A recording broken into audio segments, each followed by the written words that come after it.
What is the functional difference between imitation vanilla and true vanilla extract? When baking or using vanilla, most recipes call for vanilla extract. In the supermarket, you can find imitation vanilla flavoring for less money. Obviously, the imitation is meant to be as close to the real thing as possible, but is there a detectable difference between imitation vanilla and vanilla extract? Do any issues arise in baking, cooking resulting from using one or the other? Yes, you can detect the difference.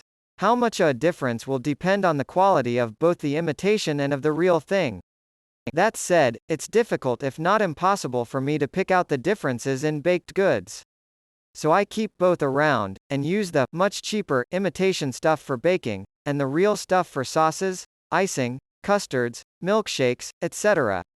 Incidentally, in a pinch, bourbon makes a half-decent substitute for vanilla. There's one more reason to sometimes use fake extract: you can get it in clear. The real stuff is always a shade of brown. Not being brown is important for when you're trying to get really vibrant colors on a cake. You also have to switch to shortening as butter tints things yellow. P.S. For some reason, people don't like it when I respond to "this icing is really good" with "that's because it's whipped Crisco."